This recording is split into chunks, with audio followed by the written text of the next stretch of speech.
This episode is brought to you by CarterComics.com. It's your one-stop shop for all your comic needs, whether it be graded or raw. Carter Comics has got it all. All you gotta do is go to CarterComics.com, fill your cart up with all their amazing comics. Use the discount code FREAKNET, FREAKNET. Save you 10% at checkout. Not only on their website, but also at their eBay account. And the link to eBay can be found on their homepage at CarterComics.com. Again, CarterComics.com is your one-stop shop for all comic needs.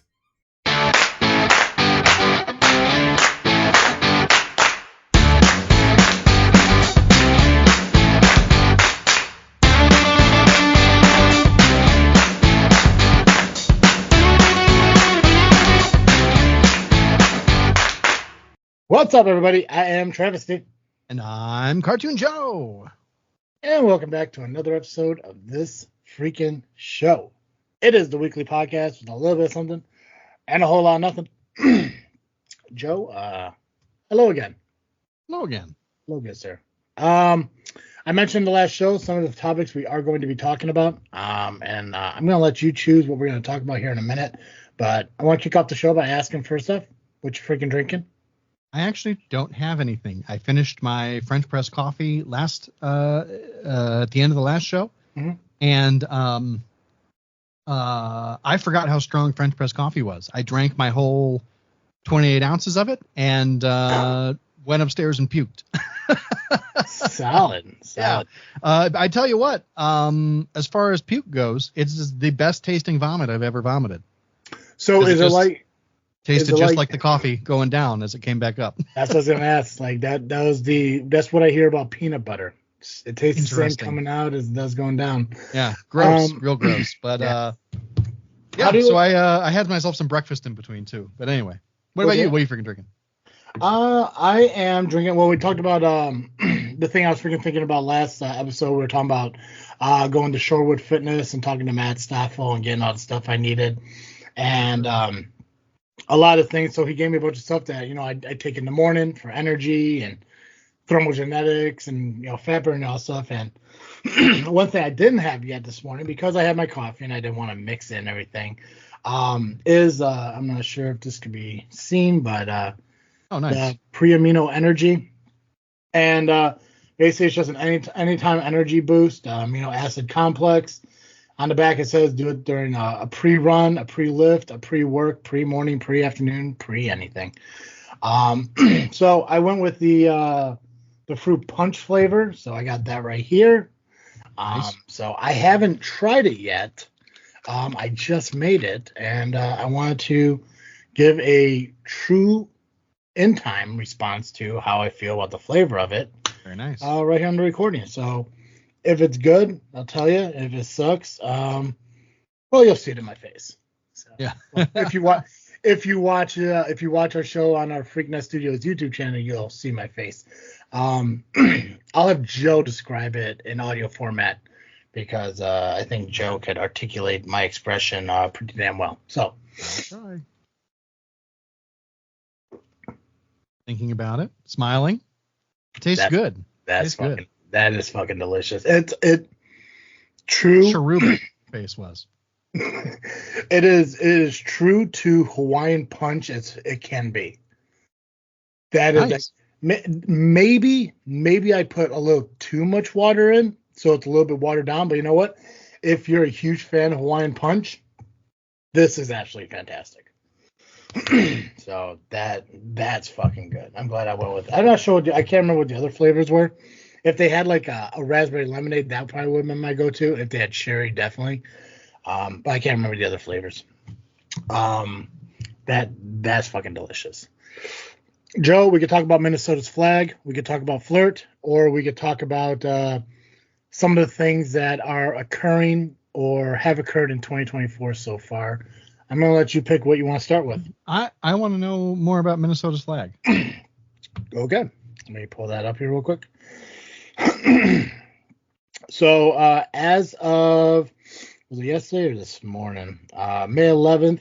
So today. So as of today, Minnesota officially changed their state flag. They all right. Recently updated their flag. So let's see here. So the flag of Minnesota state flag of the United States of Minnesota. The design features a light blue field with a shape on it, on the hoist representing the shape of Minnesota, with a star representing the North Star. The flag's first version was adopted in 1893 in advance of the state's mounting an exhibition at the 1893 Chicago World's Fair. It was significantly revised in 1957, received a minor update in 1983. Andrew Procure designed the flag. The version of the flag used before 2024 has come under great criticism, long-standing frustration with the illegibility. Illegibility. Okay, illegibility. Illegibility, yeah. Yeah. This pre-stuff does not improve intelligence, apparently. But thank God Joe's here. Has been joined by concerns that the image depicts the seal offered a negationist view of Minnesota settlement by Europeans that concealed the violence committed against indigenous people. In 2023, the Minnesota legislature created a commission to redesign the flag and seal of Minnesota. On December 19, 2023, the commission selected a design that replaced the flag on May 11th, 2024, so as of today. So I looked at the original design of it, and I'm not quite sure. I don't know the whole idea of it being an inappropriate thing or an attack on indigenous people in any way, because looking at it and from what I can see, it's a man plowing the field while there is a Native American Indian riding a horse in the background. And I think that's a stump that has a gun on it. So and the guy who's plowing the field is staring at the Indian on the horse in the background. So I'm not quite sure what people are looking at as far as it being inappropriate. I don't know. I gotta look at it. I hear what you described. Yeah, I'm not sure if hold on a second. Yeah, it's tough to see. Yeah, let me move this out of the way.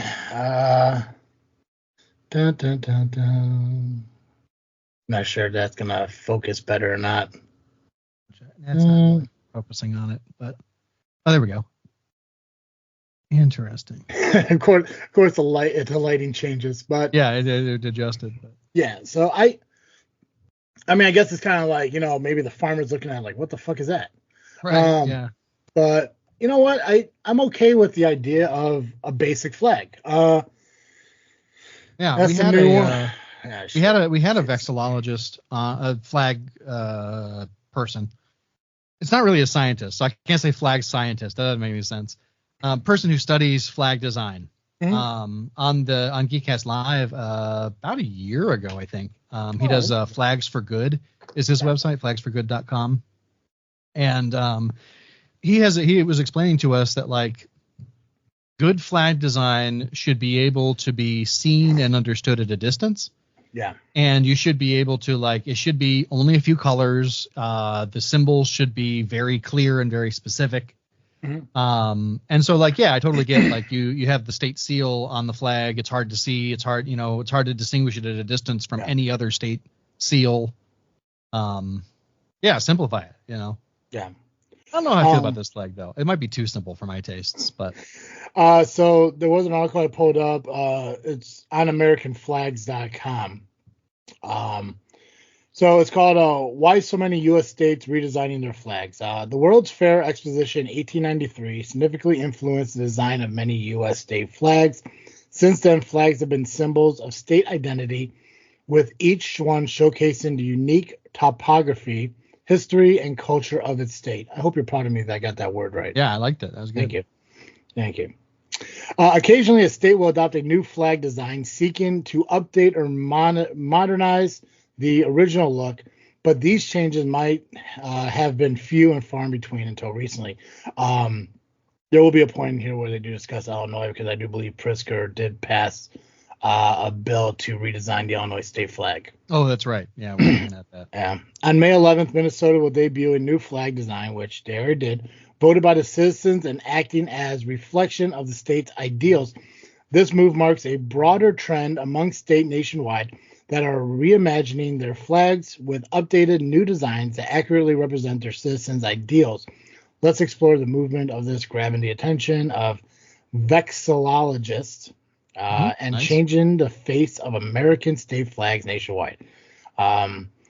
So by the looks of it, I believe these are the Minnesota ones. So it shows the 2023, 2022, 2020, new 2023, and then new 2024. So they went through a few changes. While the influx of flag redesigns may seem sudden, it's a reflection of the changing climate. Many of the original emblems have controversial ties, with many dating back to historical events like the Civil War. While there are many reasons why a state may decide to change the look of its flag, it typically falls within the following reasons. The flag does not represent the state well. It was a big one. Many flag designs feature similar structures, characteristics, and colors, making them feel unremarkable. Having an emblem that blends in with the rest fails to invoke a sense of pride and individual that sets each state apart. A desire for a unique emblem was the reason for Utah's redesign. In 2021, a survey conducted and posted on the state's website showing that many Utahns. Isn't this? You said it right, but it's such a dumb. Yeah, somebody. Yeah, I hate it. Utah needs a thing like Hoosier. Yeah, they need to think of a new way to call themselves something before they change the flag. Yeah. Felt that while the Utah flag was beautiful, it failed to accurately represent them. They're not alone. Citizens throughout America are often underwhelmed and uninspired by their state flags. Maine is another state choosing to change its flag, as residents believe it matches too closely to New Hampshire's and other New England state flags.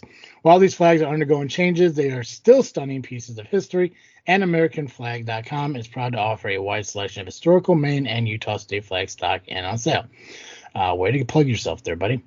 Let's see here. Its imagery need to be updated. I think it's very similar. For example, Mississippi redesigned its flag, creating a more unifying emblem, a magnolia, state's flower. While Minnesota, Mississippi's new flag is great. Sorry. I never heard of anyone actually updating their flags ever. So this all new to me. I was like, I just thought everything just kind of kept how it was, I'll have to look at what Mississippi's looks like. Minnesota considered change to ensure respectful representation of all communities. I'm not fucking plugging your flag sales. Flags violate the principles of good flag designs. Oh, that is pretty.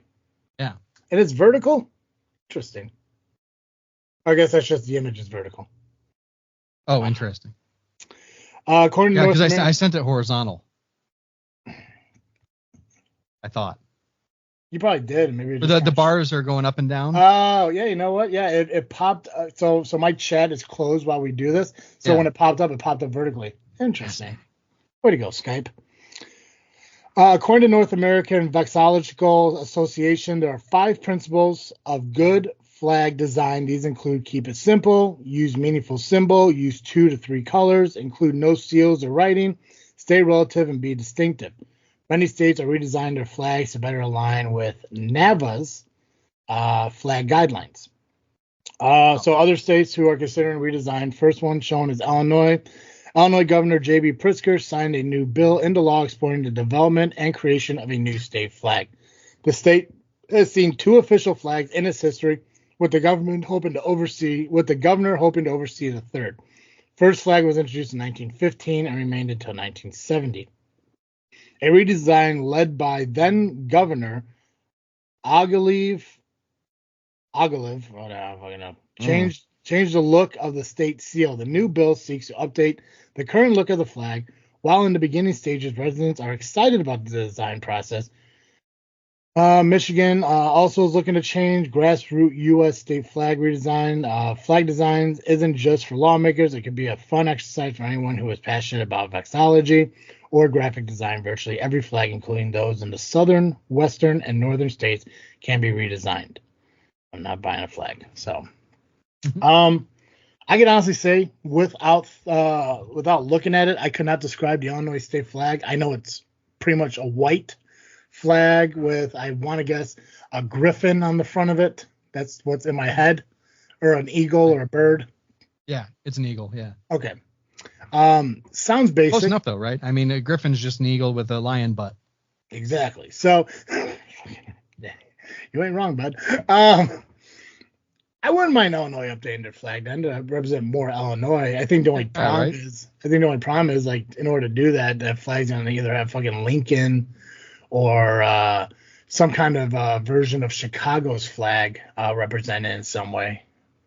Which you know what? If you were to show me a flag that because like what's Chicago's flag? It's basically just like a powder blue flag with like 4 stars or something on it. Yeah, it's got 2 blue bars or red bars, I can't remember. They represent the waterways, and then I think it's 4 red stars with 6 points each for different.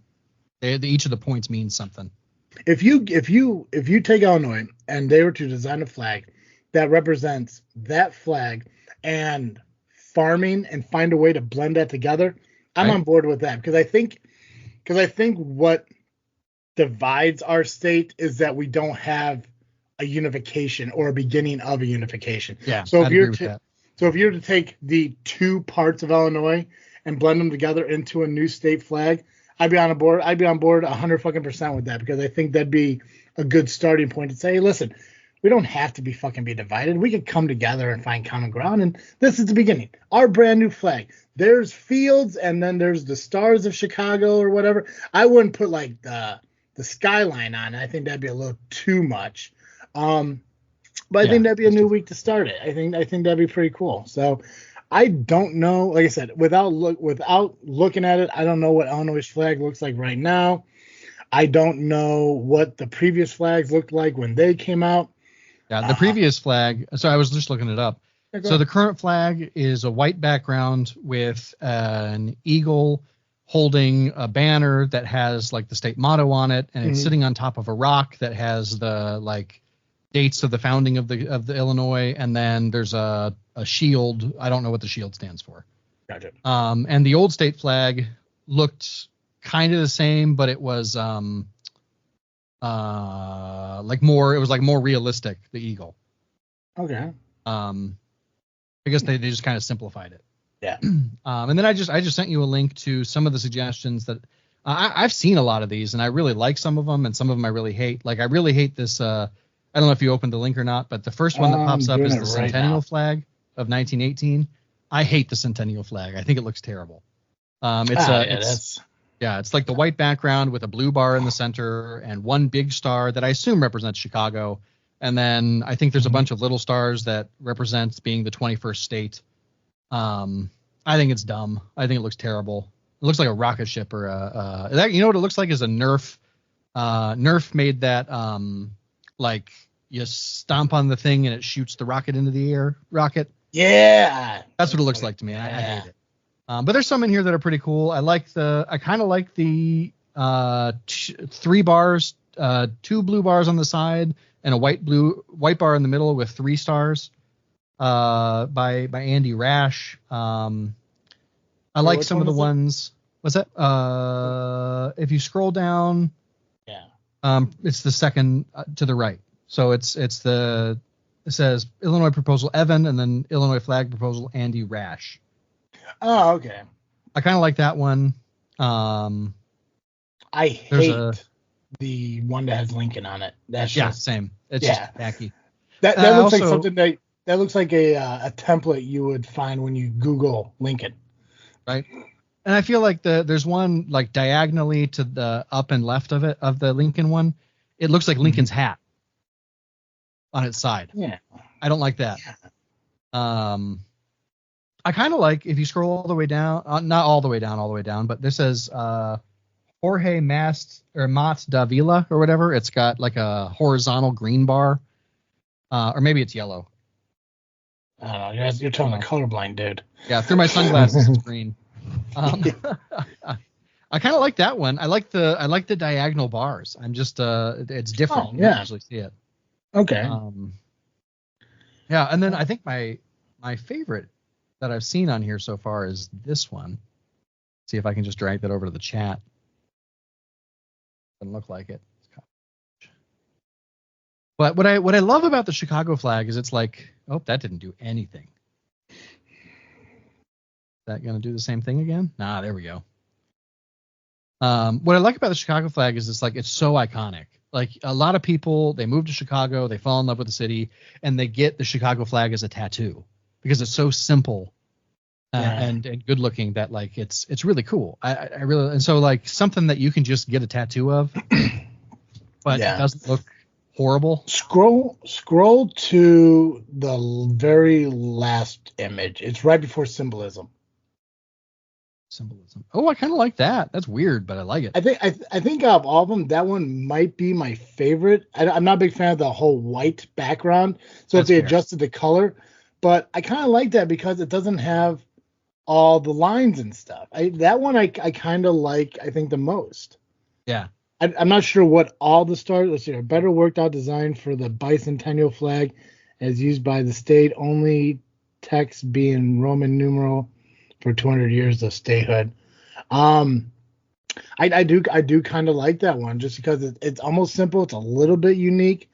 There are a lot of on here that are like, you can look at them like, you know what, that could be a great state flag. And then there's other ones like, flag proposal, Ignos, Ninto party. It's just bars. Like, it's like, I don't like just straight up bars and stuff. Like I want some kind of unique design on it. Yeah. There has to be something on there that like unites us somehow.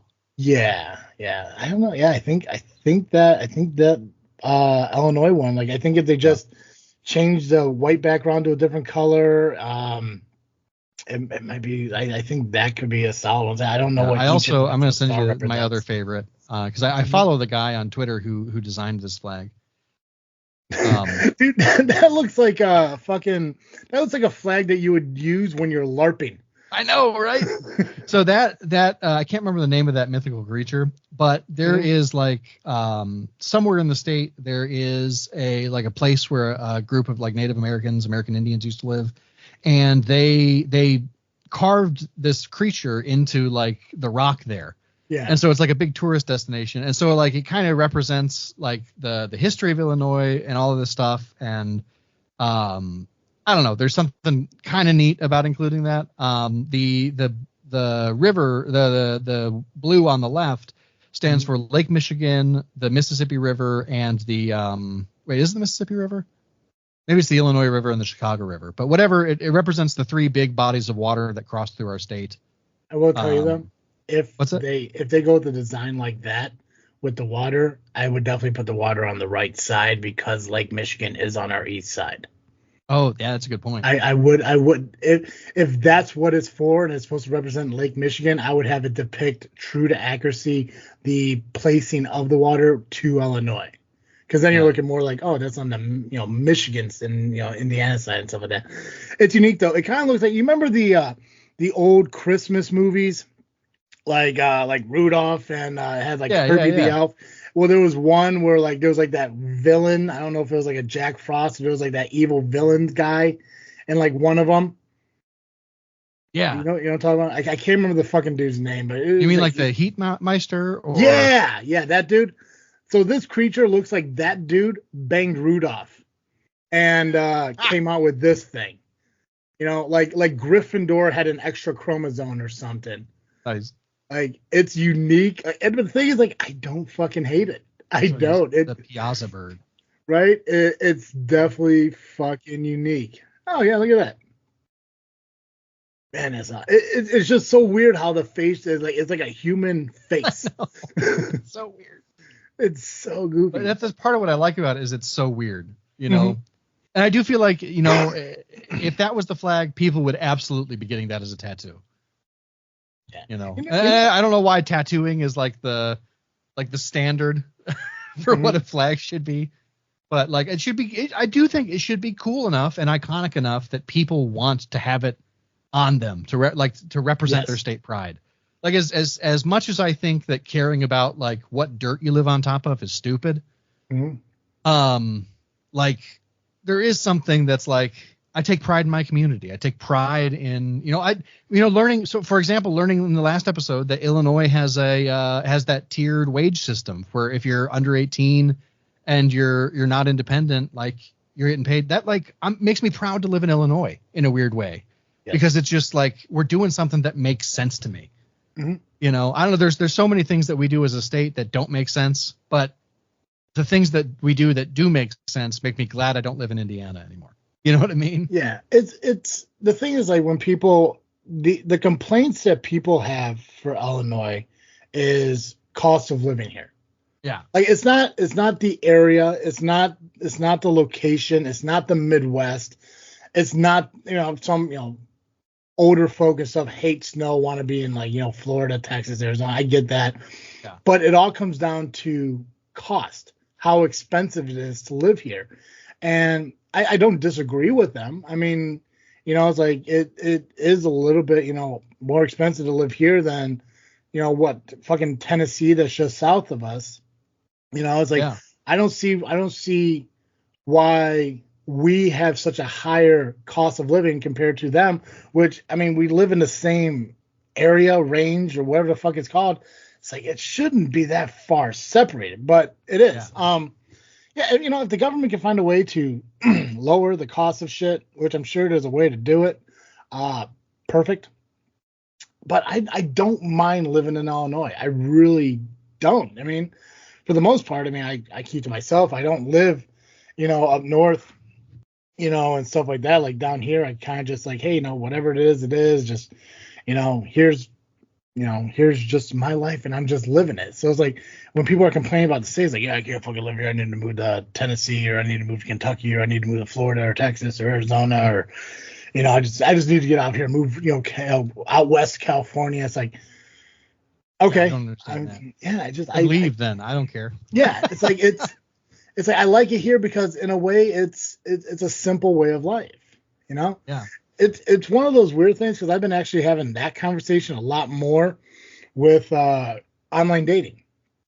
And people, like, because I kind of developed this whole idea now, like, if I'm going to go into fucking meeting somebody online, I'm just going to tell them, like, listen, upfront honesty, we're going to talk about the deal breakers in relationships, because there's no point of us spending time trying to get to know each other if our plans for life do not sync up.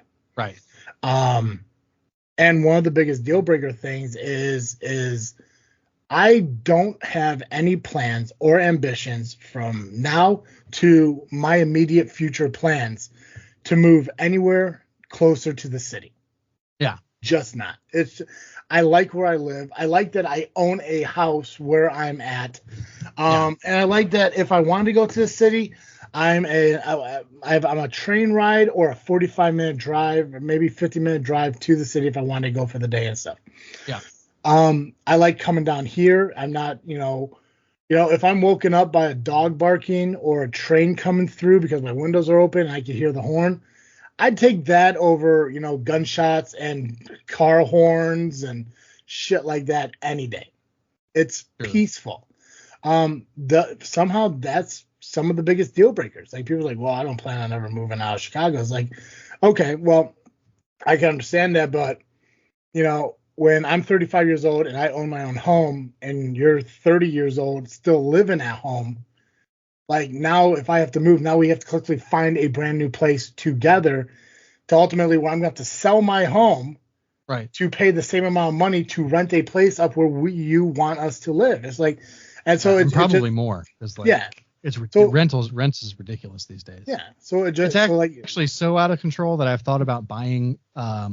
There are other townhomes in my complex that are for sale, and I have thought about purchasing them on the idea that I'll rent them out to somebody.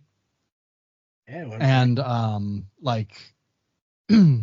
just undercutting the rent, Mm-hmm. Like, as long as we're meeting the mortgage obligation, that's fine. I don't need anything else, Yeah, as long as your escrow has the funds it needs and everything, you just right? It's even if you add an extra $100 to make an extra $1,200 a year, fuck it. Right. Yeah. I mean, yeah, and that's the thing, is like, you could afford at that point. Yeah, people here, I think the assumed rent. So my mortgage is going up because of escrow to like $1,600 a month in June. Yeah. So like, I think the rent around here is like $2,000, $2,400 a month. I could very easily pay, whatever it cost, whatever the mortgage is probably only like $1,800 to $2,000. Yeah. Like, totally undercut everybody by like $400 or $500. Anyway. Yeah. And then you can use that extra money to pay your shit. Yep. Yeah. Yeah, I like that. And I think we talked about a little bit in the last episode, like where I said, like, I mean, I kind of want to fucking own an apartment building now. Yeah. I mean, I will say that was back when I had money before I paid out my taxes. Now I'm like, oh, I can't afford things. Yeah. The only downside to that would be the responsibilities for repairs. That would be the biggest struggle. It's like if your AC goes out and you pay for it. It is what it is. But then if your rental property's AC also goes out, now you're buying 2 AC units in the same year. That's the downside of the landlordship. But there's one last thing about flags, and then we can move on or whatever. But this last flag I found in there, I don't like it. Yeah. And per se, I don't. There's stuff about it I like. There's stuff about it I don't like. I like the simplicity. I don't like that it looks too much like the Mississippi flag, but like worse. But what I like about it, this is the proposed meadow flag. The 3 bars symbolize the 3 regions of Illinois, which are the North, the Central, and the South. Yeah. Blue represents loyalty to the Union during the Civil War. White represents equality, morality, and the cold, snowy winters. And green represents the rich agriculture and land space of Illinois. So this kind of meets your your thing. The thing I love the flower because I love flowers, but what I don't love about the flower is the violet in the center is the Illinois state flower. Cool. With the color representing vigilance, wealth, and prosperity. Like that. This is what I don't like. The 5 petals on this flag represent the 5 states' Illinois borders, which are Wisconsin, Iowa, Indiana, Missouri, and Kentucky. The circle in the center represents the state of Illinois itself. I don't want to represent other states on my state flag. Especially now that you're saying that the middle represents Illinois and we're the smallest part of the whole. Yeah. Yep. Don't like it. Yeah. No. Find something else. Put a flower up there, but have it mean something else. I don't want to represent Indiana on my Illinois state flag. Yeah. Unless it's the representation of us conquering Indiana under the great Khan Pritzker. if you go with that background and replace it with Chicago Stars, I think they have something. I think that they would have something. Maybe like how would you do it? Maybe you pick like 4 cities in Illinois that represent like the full length of the state. Maybe you got 1 star for Chicago, 1 star for Springfield, 1 star for something else and something. I can't think of 2 other cities that would be big enough to be represented. Maybe Champaign, Urbana, and maybe Rockford. But let's see. Top 5 largest cities. Wait, how many stars are on Chicago? 6? 4. Oh, only 4. Okay. Yeah. Why did I think there was more for some reason? I thought they added some recently, but I guess they didn't. For some reason, I always thought there were 6. What, they like represent like the 4 like parts of Chicago or something? They represent 4 different points in our history, I believe. So like I think it's like the founding of the city, the rebuilding after the Great Fire, and something else. Gotcha. 2 other things. Let's see here. Okay, so the top 4 largest cities is obviously Chicago's being 1, Aurora, Naperville, and Joliet. Springfield is number 6. Yeah, excuse me. I mean, downstate's still woefully underrepresented, but there's not any big cities down there. Let's see here. So if you look at this, because they actually kind of show a map and they kind of depict every I think it's the top 16 states, whatever. So up north, obviously you got Chicago and probably Aurora or Naperville, and then there's nothing south of Decatur or Springfield is the most southern. So if you did Springfield, like you said, Bloomington, Normal, maybe. Yeah, maybe. And then or Champaign, yeah, and then you just pick the 2, which I think would be Chicago and I don't know, maybe even Joliet. Maybe have more of an importance in Illinois than maybe Naperville or Rockford. Right. Yeah, then you just I think that'd be a good idea. I think that'd be a smart way to go. Fort Dearborn the Great Chicago Fire of 1871, the World's Columbian Exposition of 1893, and the Century of Progress Exposition of 1933 and 34. That's what each of the four stars stand for. There's always people are always pushing for a fifth, but no one can decide on what the fifth should be, so it hasn't happened yet. What about that tragedy where that boat tipped over and killed all those people? I don't know about that. I don't think somehow. Yeah, I can't remember. It was a long time ago, but there was a boat that a bunch of people got on and it tipped over in the harbor and killed a bunch of people. There's a plaque. Yeah, there's a plaque somewhere off of, I think, Lakeshore or something that depicts it. Yeah, I think a bunch of people died in that. Yeah. Yeah. St. Valentine's Day Massacre. They could, I mean, yeah. I could give you the Haymarket. The Haymarket riots. I'll give you some fucking stars, bro. Right. The meatpacking industry. I mean, come on now. Yeah. We gotta be. We gotta be in the top 5 of like the first, like number, like one of the. We gotta be one of the first cities in the nation to have a black lesbian mayor. I would think so. You know? Beetlejuice. Fuck yeah. I mean, yeah, come on. I'll give you stars, brother. I mean. Yeah, and and as far as we're rating tragedies, I mean, like Lightfoot would be a great one. Oh God, she'd be the biggest star. No, she'd be the small star in the middle of all the other fucking stars. Yeah, just put her face on there. The one from the COVID memes. Geez. Oh, holy crap! Well, that was interesting. I love that. Yeah, I'm excited to see what they do with the flag, but I'm also worried what they're gonna do with the flag because I don't think it's gonna be unique or as exciting as we're expecting it to be. No, it never. That's yeah. But honestly, we got a lot of Democratic power in this state, and so no one can be happy with it. Yeah, what they should do, like I think a great idea would be, because if they want to do a flag that represents the state, open it up to people to design flags. Yeah. And I don't care how many, if you get 50 submissions or fucking 50,000 submissions or whatever it is, you put all of them onto a fucking website and you get everyone a year to vote on whichever one they want. You only get one vote, which there's no way to fucking depict it because, you get so many people registering or whatever, but everyone gets to vote, and whichever one has the most let's even say top 10. The top 10 most voted for go on to the next round. And then you could kind of pick from there, like, okay, which one's the best one?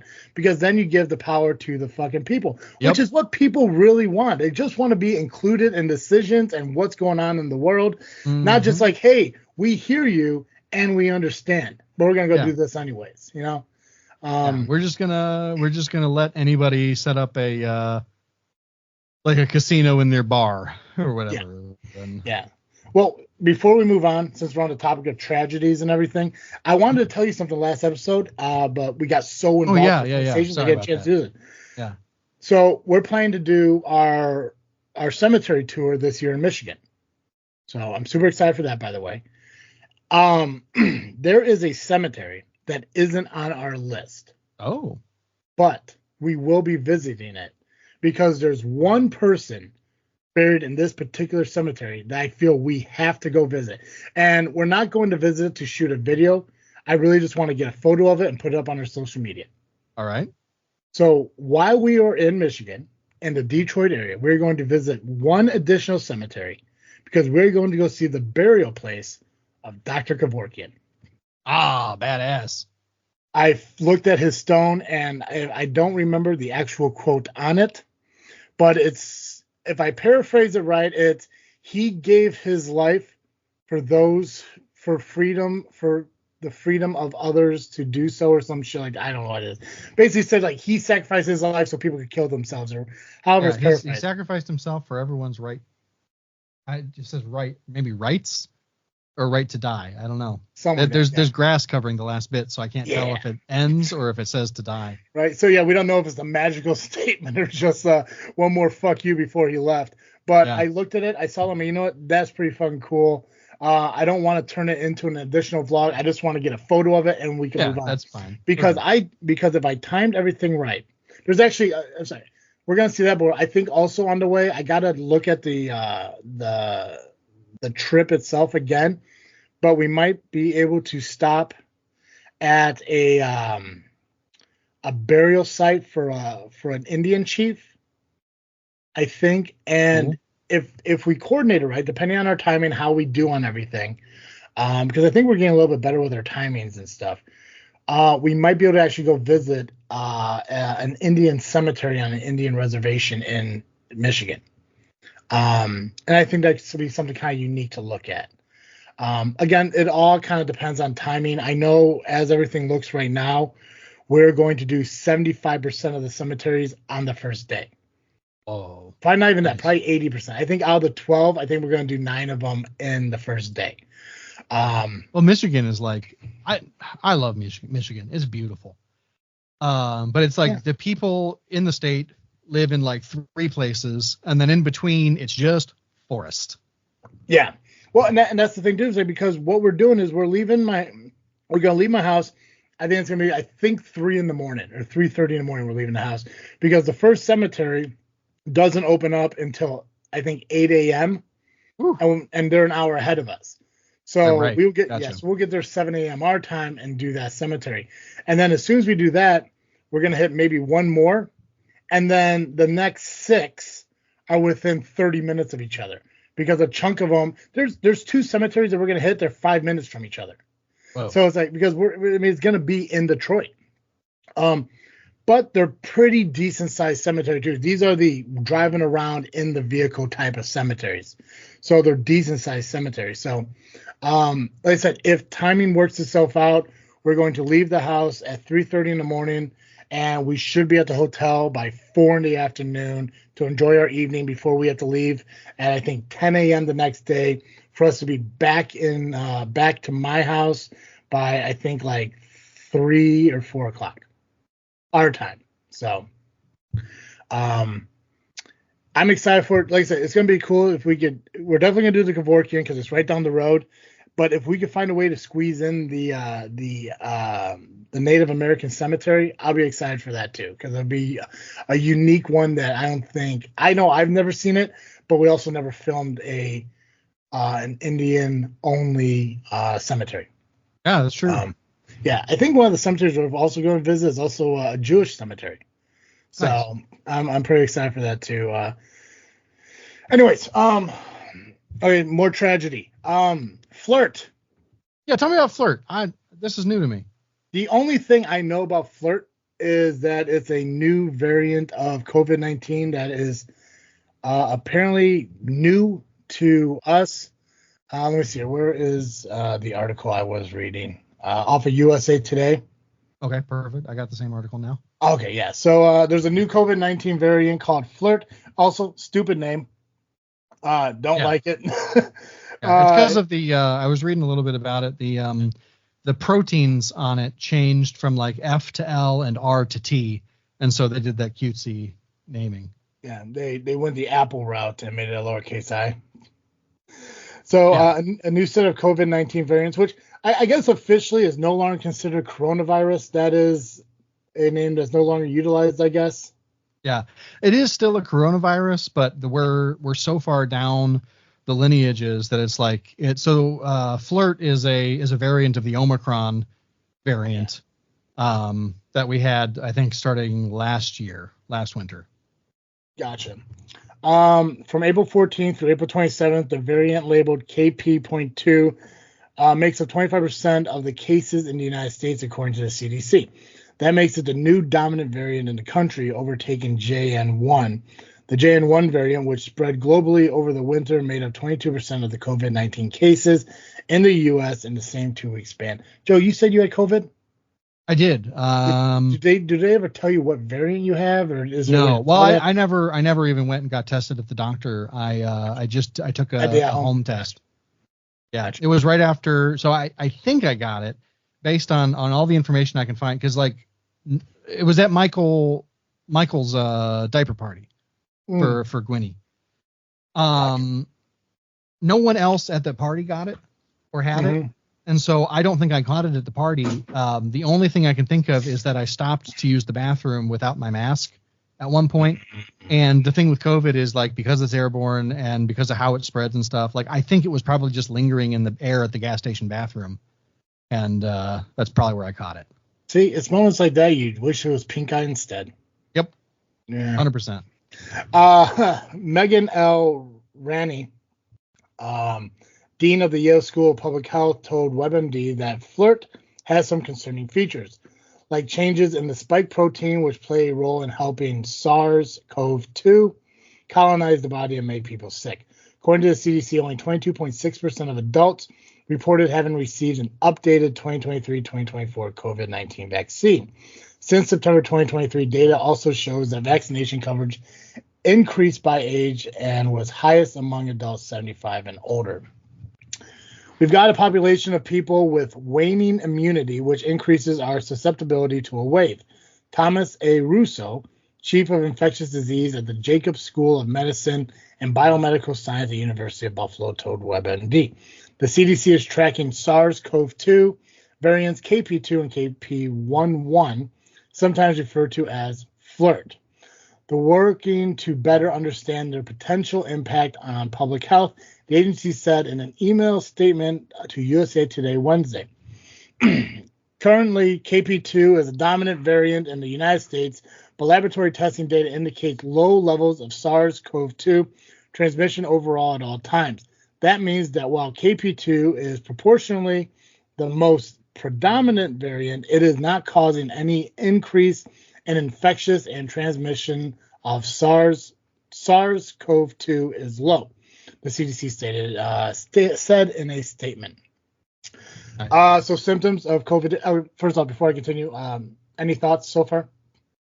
That's good. I'm glad to know that. It's wild to me that we're only tracking it through wastewater at this point.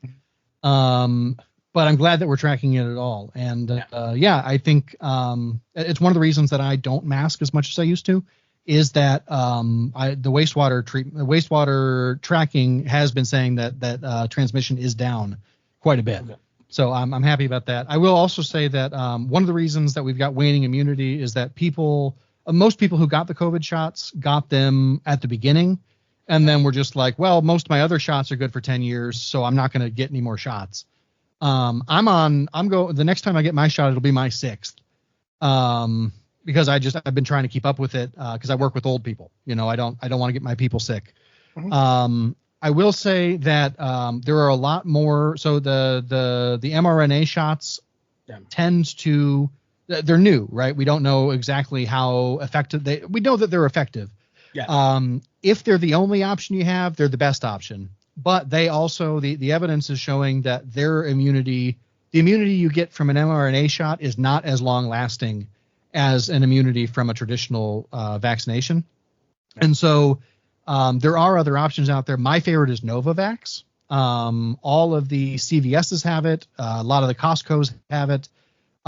It is a traditional vaccine, and it actually there's some evidence to suggest that, unlike the mRNA vaccines, which are more interested in preventing preventing hospitalization, so like you still get sick with it, and you could still be contagious with it. You're just not going to go to the hospital. Novavax seems to be a much more effective sterilizing vaccine, and so if you have Novavax and you catch COVID, there's a good chance you won't transmit it. So I'm a big proponent of the Novavax. It is a much more traditional vaccination. You can still get it once or twice a year if you want it. I got my first Novavax in the fall of last year, and I've been very pleased with it. There was almost no side effects compared to the mRNAs for me. This is an injection, right? Yeah, it is an injection. Gotcha. So, but it's just bits of dead virus or inoculated virus, so that your immune system can learn it, as opposed to the mRNA shots. What they do is they teach your immune system to respond to the spike protein on the outside of the virus. Okay. I pray to God I'm remembering something so wrong, and you could tell me if I am. Wasn't there a point where there was some medicine that they were offering for COVID? No, never mind. I think weren't they rectally testing people for COVID? Do I remember that correctly? Say again? They were rectally testing people for COVID instead of nasally, but rectally? Don't know. It doesn't. I haven't heard that, but it wouldn't surprise me, because you can. So a lot of COVID So it very quickly evolved from being a lung disease to being a full body disease. Yeah. And so there are some variants of COVID that hang out in your gastrointestinal system. And so you might not test positive in your throat or your nose, but you will test positive if you rub the test on your poop. Because I could have sworn, I could be remembering something complete. I could be getting several fucking stories mixed up. But I thought I remember something about some government official, like high up there government official, federal government official, got a rectal COVID test. Interesting. Or maybe it was. I never heard the story, but I'm not surprised. It could have been a foreign government official. I don't know. I think somewhere out there somebody got a rectal COVID test, and I'm saying like, well, that's not the nose. Right. But you know what? It might be more comfortable than the nose one, though. You know what? I mean, I wouldn't know. I never got that nasal COVID test, but I'll tell you right now, I was told how deep they shoved that fucker in there, I'd rather brace for impact in my tuchus than them accidentally poking my eyeball into my brain. Yep. Which I know that's not logical, but still. It feels like it though. So I do the when I do the at-home testing, I get that deep, and it feels like you're tickling your brain. God damn. Oh, Jesus. Symptoms of COVID FLiRT variant. According to the CDC, there are no current indicators that KP2 would cause severe illnesses than other strands. The agency said it would continue to monitor community transmission of the virus and how vaccines perform against their strain. Strand or strain? What am I saying? Strain, yeah. Okay. The FLiRT variant reportedly has similar symptoms to those from JN1, which include fever, chills, cough, sore throat, congestion or runny nose, headache, muscle aches, difficulty breathing, fatigue, new loss of taste or smell, brain fog, gastrointestinal symptoms, upset stomach, mild diarrhea, vomiting, feeling less awake than normal. Okay. So again, the symptoms are very similar to flus, colds, stress, and just a really bad fucking Tuesday. Yep. I really wish it was like this symptom will give you COVID, but you will not have it with anything else. I know that logically that doesn't exist, but in a perfect world, it's like if this is happening to you, it's 100% it's COVID, not a cold, not a flu, not a stomachache, not a stressful day at work, not a bad piece of chicken. Like, give me this one thing. Like if you shit purple, you got COVID. Not even purple. If it comes out looking like a fucking rainbow, because I think maybe Beats or something changes fucking poo purple or some goofy. I'm not sure if that's true, but something tells me it's a logical thing. Like. I have in the past had like a birthday cake that had a lot of food dye in it. Okay, yeah. That changed my poop. I think it was green at the time, but you can if you eat enough food coloring. Yeah. You can change it whatever color you want. If you take a shit and it winks at you, you have COVID. Right. That's what it is. You know, something unique, something different. You know, if you wake up and your fucking Audi turns into an innie, you got COVID. Right. You know, something. Yeah, I do think the COVID fatigue and COVID brain fog for me were unlike anything else I've ever had in my life. Yeah. I'm sure there are other things that are similar to it, but like literally the fatigue for me when I had it was like I would wake up and try to get out of bed, and then immediately fall back to sleep for like 2 hours. I've never had fatigue like that. And the brain fog for sure too is just like you think it's just maybe a little bit of disorientation and forgetfulness or whatever. It is like literally not being able to think. It is like there is almost fog is the best description. It's almost like the inside of your brain turns into the mist. Yeah. Like Stephen King's The Mist. Those two things for me are unlike anything else I've ever had or experienced. And so I think if you have those two things, that's pretty easy to be like, it's probably COVID. Although you're not going to be with it enough to know. The only symptom that I ever had through this whole pandemic that made me think it was COVID related was I lost my sense of taste for like 10 days. Yeah. And yeah, people are like, oh, it's probably a sinus infection. It's probably this. It's probably something else, blah, blah. But every illness I've ever had in my life, I never lost my taste, my sense of taste. Yeah. So it's like even when I had COVID and knew I had COVID, I didn't lose my taste or smell. I do think there's a chance I had it the June of 2020, but loss of taste and smell was the only symptom I had. Like my nose wasn't runny, my throat didn't hurt, I didn't have a headache, I wasn't fatigued, I didn't have brain fog, but I never tested positive. So yeah, I lost. It was like the beginning of December of 2021. Yeah. But other than that, I mean, like I had bronchitis and I wasn't better or worse. It was actually not as bad through the pandemic than it used to be. Like pre-pandemic, when I get bronchitis, I'm fucking out for like 4 or 5 fucking days. During the pandemic with it, either my body is adapting better to my bronchitis, or I don't know what, I don't have any reason why it's better, but I was at least able to get to work and get through the day knowing I had bronchitis.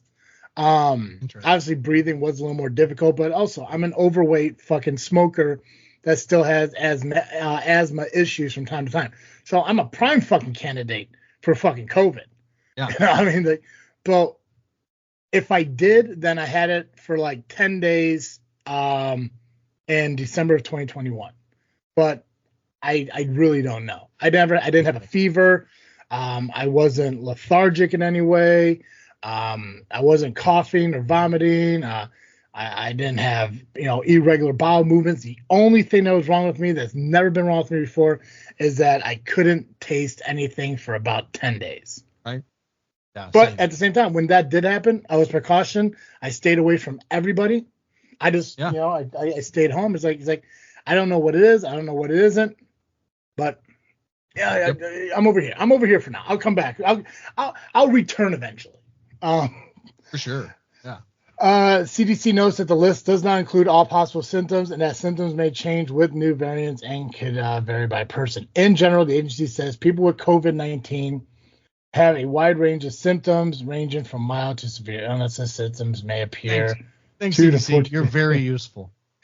Symptoms may appear 2 to 14 days after exposure. Latest guidelines from the CDC is in March of 2024, CDC updated COVID guidelines. So people who test positive for the virus will no longer be directed to isolate at home for 5 days. Health officials announced a new policy focusing on actions people can take to reduce spreading a variety of common respiratory viruses such as influenza, RSV, and COVID-19. Those actions include staying home when sick, staying up to date with vaccines, practicing good hygiene, improving indoor air quality. So basically, live your life like you're supposed to. You know, like, if you're sick, have some soup, get some Gatorade, chill at home. Unless you got to get medicine. Go see a doctor. If you're feeling sick, go see a fucking doctor. Urgent care, whatever it is. Yeah, I think there's still good treatments for COVID, like Paxlovid and stuff, although they're getting rarer for some reason. But I think they're just not producing as much. I don't know if demand has gone down or what it is, but are people still having such severe what the hell, what am I looking for? Reactions to COVID that they're using the respirators and stuff? Because I know there was a high demand for respirators in like hospitals, and they used additional facilities to accommodate respirator use. But from what I understand, they weren't used as much or as often as the anticipation was. But I think that's dropped off. Okay, which is good. It's moved on. It's not as much of a respiratory virus as it used to be. Gotcha. Like it spreads. I mean, it spreads through droplets or whatever. But pneumonia is not as big a symptom as it used to be. Gotcha. The change marked the first time the agency has revised its coronavirus. Oh, there we go. Cool. Oh, it's one fucking word. Solid too. Coronavirus guidelines since 2021 is intended for people and employees, not for hospitals or nursing homes that have separated guidelines, as CDC said. CDC officials called the change a streamlined approach that's easier for people to understand and more in line with circulating respiratory viruses that spread the same way with similar symptoms. I think that's the end of the article. So, as long as this country doesn't shut down again, I'm on board with doing what they want to do. For the love of God, do not shut my country down again. Yeah.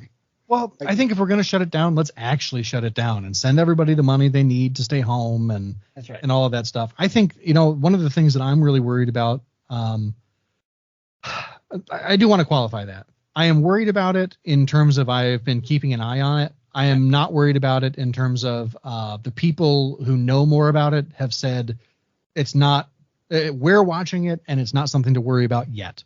Mm-hmm. But bird flu seems to be having a lot of outbreaks throughout the U.S. It has been jumping to cows and to cats.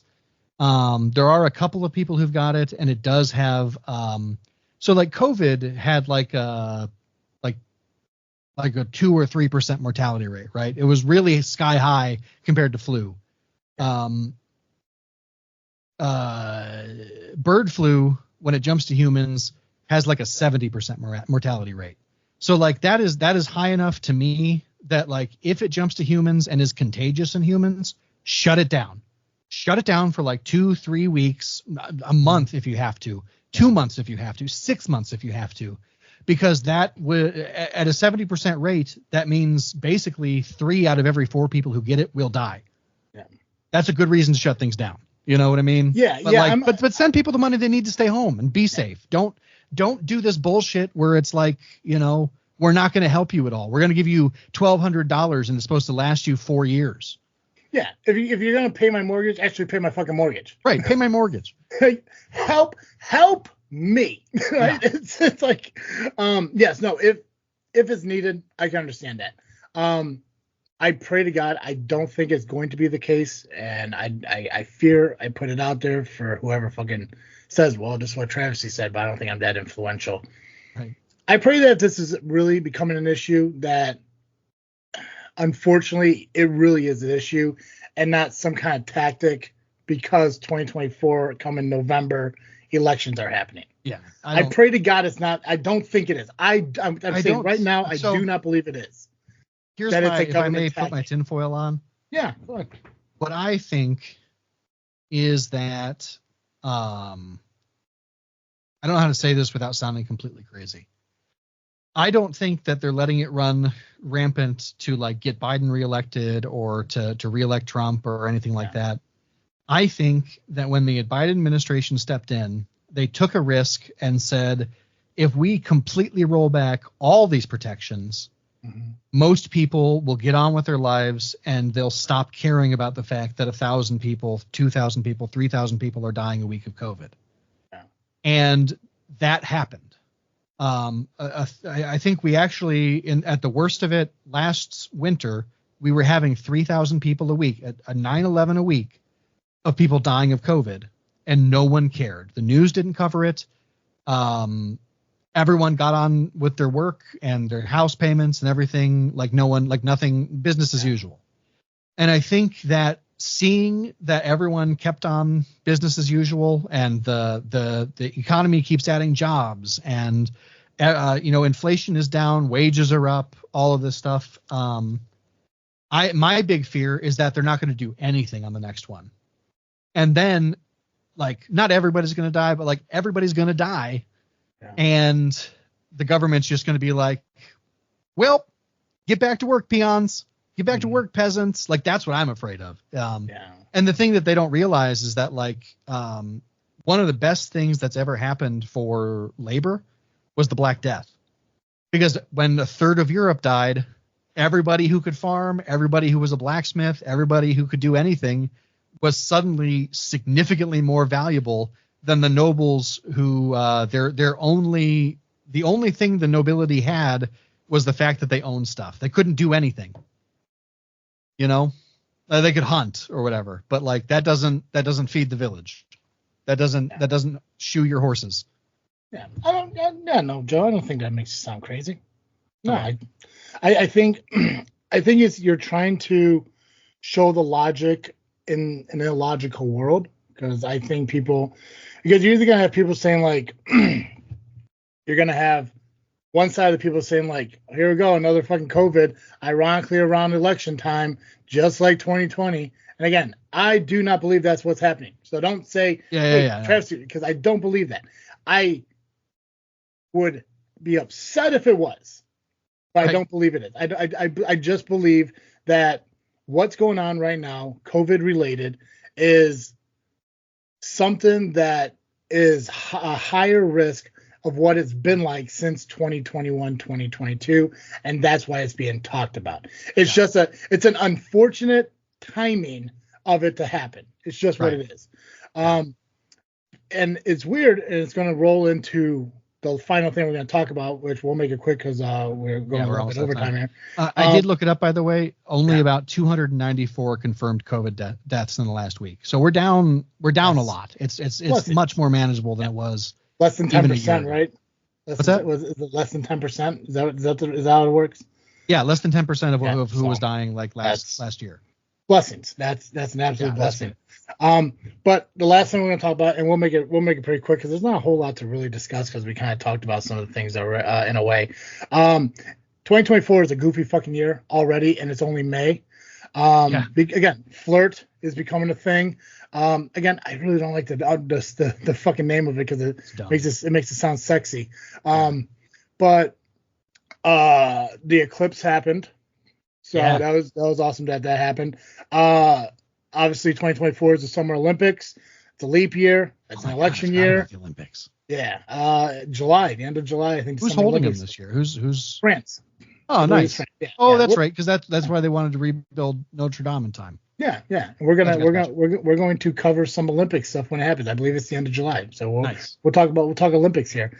Not only that, apparently, and I knew nothing about it, and still don't to this day. Today, I guess. Aurora Borealis is something that can be seen all over the world or some shit or whatever. What is that? So the Northern Lights. Yeah, the Canadian things. Yeah. So what's so important that we can see it? Is that there is the sun is having what they call a geomagnetic storm.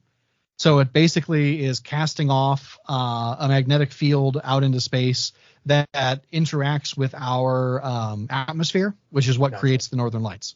And because there's so much magnetic activity and solar activity, it's causing the atmosphere to interact with it much more than it would normally. And so you've been able to see the Northern Lights almost as far south as Oklahoma. I missed them. I didn't realize that apparently the light pollution was not bad enough to miss them last night, or else I would have gone out and looked. But I saw some photos online. All this happened, and I read about it after the fact it happened. I was laying in bed last night thinking of some things to talk about, and I was like, oh, this is pretty cool. When is this happening? And I was like, oh, it's not when, it's did. Right. So that's pretty fucking cool. And again, it's weird that so much is already happening in 2024. And also the last thing I wanted to mention is 2 different kinds of fucking cicadas are coming to life. Yeah. Projected end of May, early June. So happy fucking birthday to Travesty. Yep. But when you look at the map, fucking Illinois is the center of it. Yeah, we're gonna get like 1 trillion. Yeah, it's cicadas. Like, so I'm really curious on what's going to fucking happen, because we are going to be the fucking the Hollywood party house for celebrities that are cicadas. Yep. Where they're just going to be doing just a bunch of fucking to create a whole new fucking world. Yep. And I think what I'm going to do is, when it does happen, and when we record that week's episode, so I don't know, whenever fucking happens, I think I'm going to take, because we got these recorders, these sit on desk recorder fucking things. I think I'm going to stick one outside for about an hour's time and catch the recordings of the sounds of the cicada, and we'll play that in the background of that episode. Nice. That's my plan. Because I was like, what the fuck? Because I have no doubt it's going to be loud as hell. Because it's like I said, it's 2 different variants of cicadas coming to life at the same fucking time. And it's like when you go to a website and you search it, the right website will show you a map of it. It is literally fucking Illinois. I'm just like, savages. So 2024 is what I assumed Moses brought to Egypt. Yeah. Fucking, fucking bugs, illnesses, fucking storms. We are in the point now where we need some fucking dude to show up and part the Red Sea. So. Yeah. It's not Pritzker, I know that. Joe, what are you freaking thinking about, though? What am I freaking thinking about? Gosh. There was something I did this week that was... Oh, I know. The Bad Batch. So I've been watching the Clone Wars cartoon, like animated series for pretty much since it existed. Mm-hmm. And one of the spinoff shows is the Bad Batch. They're, Clone Force 99. They're defective clones that were created. It's actually not fair to call them defective.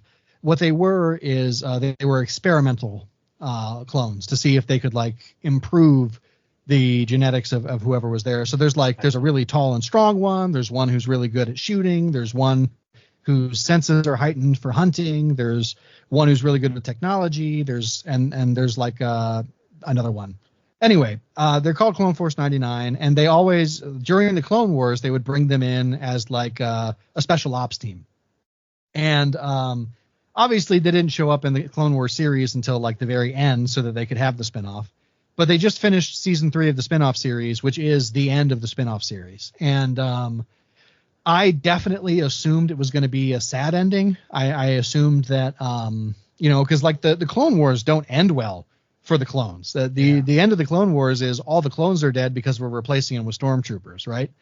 But actually, the way that they did it is they let Clone Force 99 continue to live, and not to spoil it for anybody, but there are some deaths. Maybe I'll put it that way. But it was a much more happy ending, and I found it much more bittersweet, much more sweet than bitter. Let's put it that way. And it was great. So if you like Star Wars, if you enjoyed the Clone Wars TV show at all, go watch the Bad Batch. It's 48 episodes. It's 16 episodes a season, and they're all they're very digestible. It's 20 minutes an episode, so you can get 3 done in an hour. So that's only 16 hours of TV show.